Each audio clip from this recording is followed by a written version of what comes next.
ಕೋಟ್ಯಾಂತರ ಭಕ್ತಾದಿಗಳಲ್ಲಿ ಶಿವ ಆಯ್ಕೆ ಮಾಡೋದು ಕೇವಲ ನಿಮ್ಮನ್ನ ಮಾತ್ರ.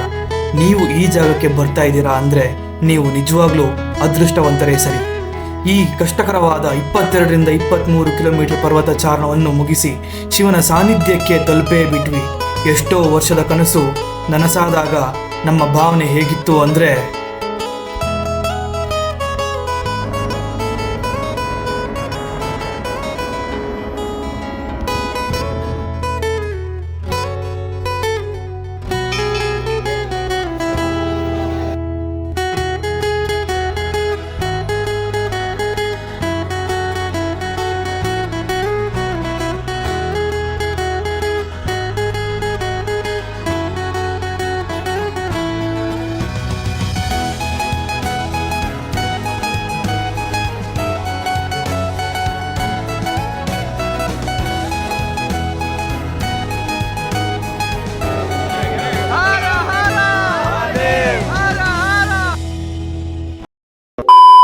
Later that night.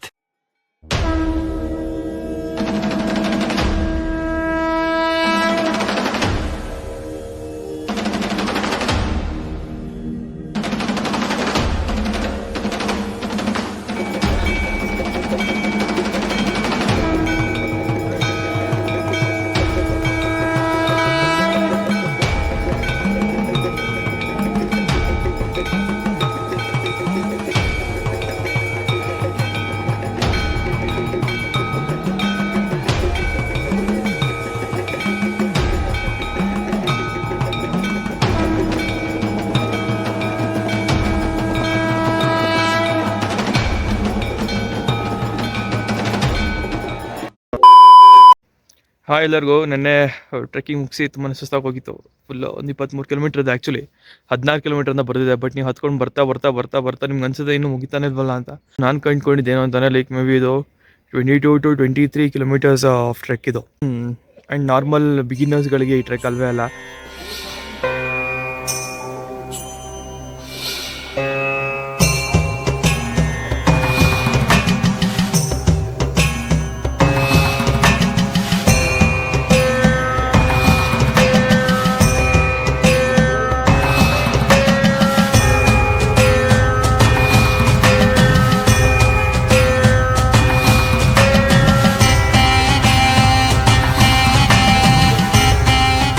ತುಂಬಾ ಏನದು ಲೆಂತಿ ಲಾಂಗ್ ಟ್ರೆಕ್ ಇದು.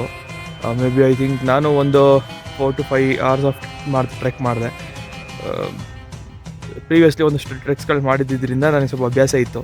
ಸೊ ಆದಷ್ಟು ಬೇಗ ಕ್ವಿಕ್ಕಾಗಿ ಮುಗಿಸ್ಕೊಳ್ಳೋಕ್ಕೆ ಪ್ಲ್ಯಾನ್ ಮಾಡಿಕೊಂಡು ನಾನು ಜಾಸ್ತಿ ಇಲ್ಲ ಒಂದು 4 ಬ್ರೇಕ್ಸ್ಗಳು ತೊಗೊಂಡು ಮಧ್ಯದಲ್ಲಿ. ಸೊ ದಟ್ ಅದರಲ್ಲಿ ಒಂದು ಕೂಡ ಲಂಚ್ ಬ್ರೇಕ್ ಇನ್ಕ್ಲೂಡ್ ಮಾಡ್ಕೊಂಡಿದ್ದೆ. ಸೊ ಇಷ್ಟು ಮುಗಿಸ್ಕೊಂಡು ಈವ್ನಿಂಗ್ ಬಂದೆ. ಬಟ್ ಈವ್ನಿಂಗ್ ಬಂದಮೇಲೆ ತುಂಬ ಅಂದರೆ ತುಂಬ ಸುಸ್ತಾಗಿ ಹೋಗಿತ್ತು.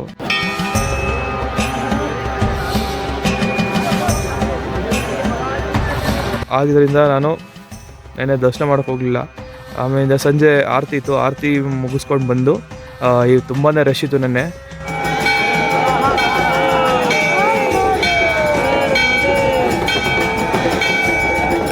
ಇವಾಗ ಹೊರಟಿದ್ದೀವಿ, ರೆಡಿಯಾಗಿ ಹೊರಡ್ತೀವಿ ದರ್ಶನ ಮಾಡಲಿಕ್ಕೆ. ದರ್ಶನ ಮಾಡಿಕೊಂಡು ಭಗವಂತ ಕೇದಾರನಾಥನ ಆಶೀರ್ವಾದಗಳನ್ನ ತಗೊಂಡು ಇಲ್ಲಿಂದ ನಾವು ಹೊರಡ್ತೀವಿ.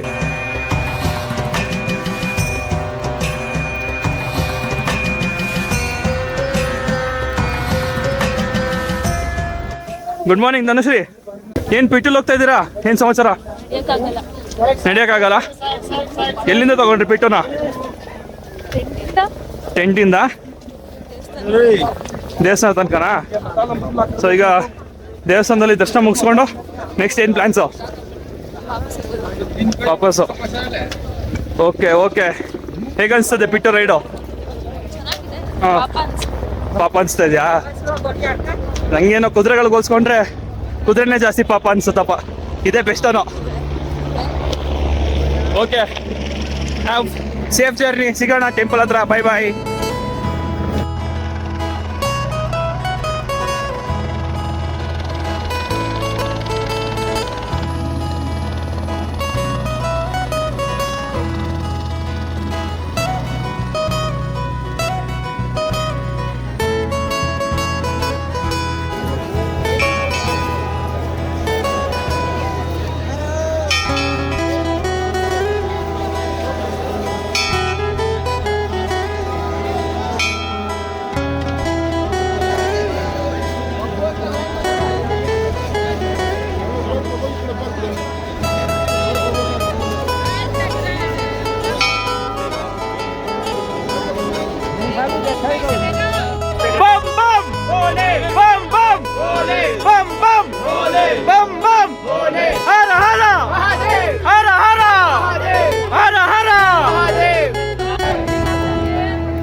ನಮಸ್ತೆ ಗೆಳೆಯರೆ. ನಿಮಗೆ ನನ್ನ ವಾಯ್ಸ್ ಕೇಳಿಸ್ತದೆ ಅಂತ ಅನ್ಕೋತೀನಿ. ತುಂಬ ಡಿಸ್ಟರ್ಬೆನ್ಸ್ ಇದೆ ಆಚೆ ಈಚೆ, ಮೈಕ್ ಯೂಸ್ ಮಾಡ್ತಲ್ಲ ಹಾಗಾಗಿ. ಬಟ್ ವಿಷಯ ಏನು ಅಂತ ಅಂದರೆ, ನಾವು ಲಾಂಗ್ ವೀಕೆಂಡ್ ಇತ್ತು, ಅದ್ರ ಜೊತೆಗೆ ಇವತ್ತು ಸೋಮವಾರ ನಾವು ಕ್ಯೂ ಅಲ್ಲಿ ನಿಂತಿದ್ದೀವಿ ಕೇದಾರ್ನಾಥ್ ಟೆಂಪಲಲ್ಲಿ.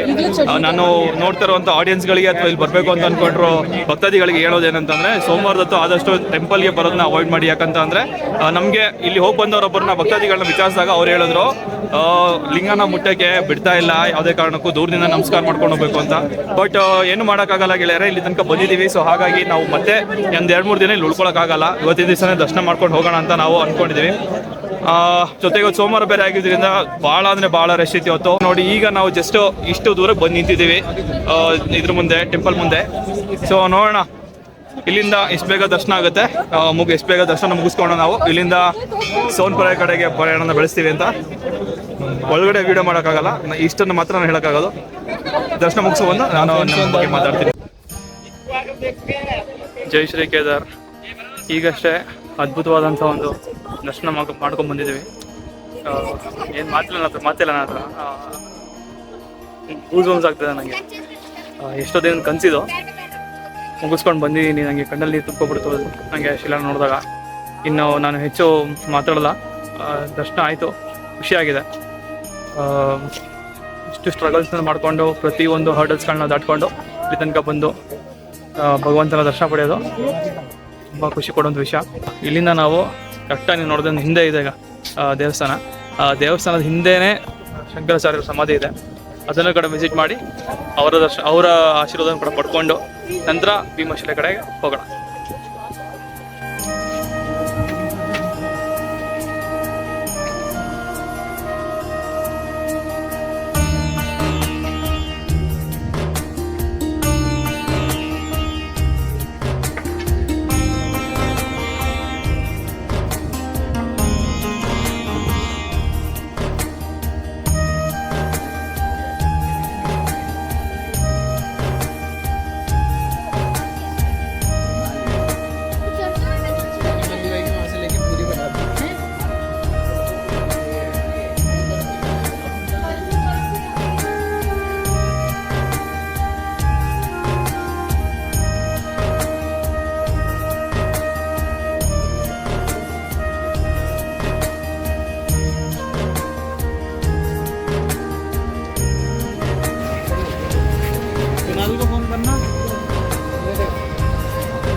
ನಾವು ಇಲ್ಲಿ ಹೋಗ್ತಾ ಇರೋದು ನಮ್ಮ ಕೇದಾರನಾಥಲ್ಲಿ ನಾವು ಇದ್ದಿದ್ದು ಟೆಂಟ್. ಇದು ನಮ್ಮ ಮನೆ. ದರ್ಶನ ಎಲ್ಲ ಆಯಿತು. ಬಟ್ ಹೆವಿ ಇಗ್ನೋರ್ ಮಾಡಿ ಜಾಗ ಯಾವುದು ಅಂದರೆ ನಾವು ಈ ಟೆಂಟು ಇದು ನಮಗೆ ತುಂಬ ಸೇಫ್ ಗಾರ್ಡ್ ಮಾಡಿದೆ ಒಂದು ದಿನ ಪೂರ್ತಿ. ಸೊ ಬನ್ನಿ. ಎಷ್ಟು ಡಿಗ್ರಿ ಸೆಲ್ಸಿಯಸ್ ಇತ್ತು ನಿನ್ನೆ ನೈಟ್? ನಿನ್ನೆ ಆಲ್ಮೋಸ್ಟ್ ಮೈನಸ್ಗೆ ಹೋಗಿತ್ತು. ನಾನು ಬೆಳಗ್ಗೆ ನೋಡಿದಾಗ 1 ಇತ್ತು ಡಿಗ್ರಿ ಸೆಲ್ಸಿಯಸ್. ನಾನು ಆಚೆ ಬಂದ್ಬಿಟ್ಟು ಗಡ ಅಂದ್ಬಿಟ್ಟು ಒಳಗೋಗಿ ಮಲ್ಕೊಂಡು ಬೆಚ್ಚಗೆ ಮಲ್ಕೊಂಡಿದ್ದು ಉಂಟು. ದಿಸ್ ಇಸ್ ನಮ್ಮ ಮನೆ ಇನ್ ಕೇದಾರ್ನಾಥ್. ಇದಕ್ಕೆ ಹೆಸರೇ ನಮ್ಮ ಮನೆ. ನಮ್ಮ ಮನೆ, ನಮ್ಮ ಕೇದಾರ್ನಾಥದ ಮನೆ. ನಮ್ಮ ಹೋಮ್ ಟೂರ್ ಮಾಡ್ತೀನಿ ಬನ್ನಿ. ಪ್ಲೀಸ್ ಡೋಂಟ್ ಮೈಂಡ್, ಎಲ್ಲ ಫುಲ್ ಮೆಸಪ್ ಆಗಿದೆ. This was the place which ನಾವೆಲ್ಲ ಇಲ್ಲಿ ಊಟ ಮಾಡಿದ್ದು, ಮಲಗಿದ್ದು, ಆ್ಯಂಡ್ ನಮ್ಮನ್ನು 1 ಡಿಗ್ರಿ ಮೈನಸ್ ಸೆಲ್ಸಿಯಸ್ಸಲ್ಲಿ ಕಾಪಾಡಿದ್ದು. ಏನು ಹೇಳ್ತೀರಾ? ಏನಂತೀರಾ? ಬಿಟ್ಟು ಹೋಗ್ಬೇಕಲ್ಲ ಈಗ, ಬೇರೆ ವಿಧಿ ಜಾಗನ ಬೇಜಾರಾಗುತ್ತೆ. ಸೊ ಹುಡ್ಬೇಕಲ್ಲ, ಹೊರಡೋದು ಅಷ್ಟೇ. ಐ ಡೋಂಟ್ ನೋ, ನನಗೆ Kedarnath trip it was a surprise. Especially thanks to you initiative ತಗೊಂಡಿದ್ದಕ್ಕೆ. ಸೊ ಈ ಕೇದಾರ್ನಾಥ್ ಪ್ಲಾನ್ ಹೆಂಗೆ ಸ್ಟಾರ್ಟ್ ಆಯಿತು? ಅದು ಹೋಗ್ಬೇಕು ಅಂತ ಇತ್ತು. ಬಟ್ ನಂದಿದ್ದು ಮೋಸ್ಟ್ಲಿ ಹಂಗೆ ಏನೋ ಸುಮಾರು ವರ್ಷಗಳಾದ್ಮೇಲೆ ಹೋಗ್ತೀನಿ ನಾನು. ಆಲ್ ಆಫ್ ಅ ಸಡನ್ ಎಲ್ಲ ಹೋಗಲ್ಲ ಅಂದ್ರೆ ಇಲ್ಲ ನನ್ನ ಹತ್ರ ಅನ್ಕೊಂಡಿದ್ದೆ ನಾನು. ಆಯ್ತಾ, ಒನ್ ಫೈನ್ ಡೇ ಇವಳು ಧನುಷ್ ಮೆಸೇಜ್ ಮಾಡಿದ್ಲು, ಎಲ್ಲೋ ಕೇದಾರ್ನಾಥ್ ಹೋಗೋಣ ಅಂತ ಅಂದ್ಬಿಟ್ಟು. ಅವಳು ಹೇಳಕ್ಕಿಂತ ಮುಂಚೆ ನಾನು ಅನ್ಕೋತಾ ಇದ್ದೆ ಹೋಗ್ಬೇಕು ಅಲ್ಲಿಗೆ ಅಂತ ಅನ್ಬಿಟ್ಟು ಅದ್ ನಂಗೆ ಒಂದು 2 days ಬ್ಯಾಕ್ ಅಷ್ಟಲ್ಲ ಅವಳಿಗೆ ಕೇಳ್ಬಿಟ್ಲು ಹಂಗೆ ಹೋಗೋಣ ಕೇದಾರ್ನಾಥ್ಗೆ ಅಂತ. ಇದೇನಿದು ಈ ತರ ಅಂತ ನಾನ್ ಬಿಲೀವ್ ಮಾಡೋದೇನು ಅಂದ್ರೆ ನಾವು ಹೋಗಕ್ಕಾಗಲ್ಲ ಟೆಂಪಲ್ಸ್ ಗಳಿಗೆ ದೇವ್ರು ವಿಶ್ ಮಾಡ್ಬೇಕು, ದೇವ್ರು ಅನ್ಕೋತಾರೆ, ದೇವ್ರ ನಮ್ನ ಕರ್ಸ್ಕೋಬೇಕು ಅಂತಾರಲ್ಲ ಅಲ್ಲ. ಹೌದು, ಕರ್ಸ್ಕೊಳ್ಳೋದು ಆಕ್ಚುಲಿ ನಾವು ಹೋಗೋದಲ್ಲ ಅದು. ನನಗೆ ನಮ್ಮ ಮನೆ ಹಿಂಭಾಗದಲ್ಲಿ ಒಬ್ರು ಆಂಟಿ ಇದ್ರು, ಸ್ಟ್ರೇಂಜರ್ಸ್ ತರನೇ ಬಟ್ ಹಿಂದೆ ನೇಬರ್ ತರ ಅಷ್ಟೇ. ನಾನ್ ಜಿಮ್ ಮುಗಿಸ್ಕೊಂಡು ಸತಿ ಬರ್ತೀನಿ, ಮನೆ ವಾಪಸ್ ಬಂದ್ಮೇಲೆ ಕಾಶಿದು ಪ್ರಸಾದ ಬಂದಿದೆ ನಮ್ಮ ಮನೆಗೆ, ನಂಗೆ ಶಿವಂದೆಲ್ಲ ಇದೆಲ್ಲ ಬಂದಿದೆ ನಂಗೆ. ನಾವೇನೋ ಅವ್ರು ಹೋಗ್ತಿದಾರೆ ಅಂತಾನೂ ಗೊತ್ತಿಲ್ಲ, ತಗೊಂಬನಿ ಪ್ರಸಾದ ಅಂತಾನೂ ನಾವ್ ಹೇಳಿಲ್ಲ, ಬಂದಿದೆ. ಅದು ಡಿಸೈಡ್ ಮಾಡ್ಬೇಕು ಕೇದಾರ್ನಾಥ್ ಹೋಗ್ಬೇಕು ಅಂತ ಅನ್ಕೊಂಡ್ಮೇಯಿಂದ. ದುಡ್ಡಿಂದು ಅಷ್ಟೇ, ನಮ್ಮಮ್ಮ ಇದಕ್ಕಿದಂಗೆ 20,000 ಕೊಡ್ತೀನಿ ಹೋಗು ಅಂತ ಅನ್ಬಿಟ್ರು. ಎಲ್ಲ ಅದಾಗೆ ಕುಡ್ಕೊಂಡ್ಬಂತು. ಆಕ್ಚುಲಿ ನನ್ಗೆ ನಾನ್ ಕೇದಾರ್ನಾಥ್ ಒಂದ್ ನೋಡಕ್ಕೋಸ್ಕರನೇ I put it on my paper. ನಾನು ನೀನು ಹೋಗ್ತೀವಿ ಕೇದಾರ್ನಾಥ್ಗೆ ಹೋಗ್ತೀವಿ ಅಂತ ನಮಗೂ ಗೊತ್ತಿಲ್ಲ, ನಮ್ದು ಐಡಿಯಾನೇ ಇಲ್ಲ. ಸಡನ್ ಆಗಿ ಒಂದು ಗ್ರೂಪ್ ಫಾರ್ಮ್ ಆಗ್ಬಿಡುತ್ತೆ, ಬರ್ತೀವಿ ಅಂತಂದ್ರೆ. ಹೌದು, ಒಂದಿಷ್ಟು ಜನ ಜೊತೆ ಒಂದು ಒಳ್ಳೆ ಪ್ಯಾಕೇಜ್ ಕ್ಯಾರಿ ಮಾಡ್ತಾ ಇದ್ದೀನಿ. ಹೌದು, ಇನ್ನೂ ಒಂದು 4-5 ದಿನ ಟ್ರಿಪ್ ಇನ್ನೂ ಬಾಕಿ ಇದೆ, ಇನ್ನೂ ಜಾಸ್ತಿ ಮಜಾ ಮಾಡಿ. This is only the first 2 days part of a trip. ಮತ್ತೆ ಸಿಗೋಣ. ಸೇ ಬಾಯ್ ಬಾಯ್.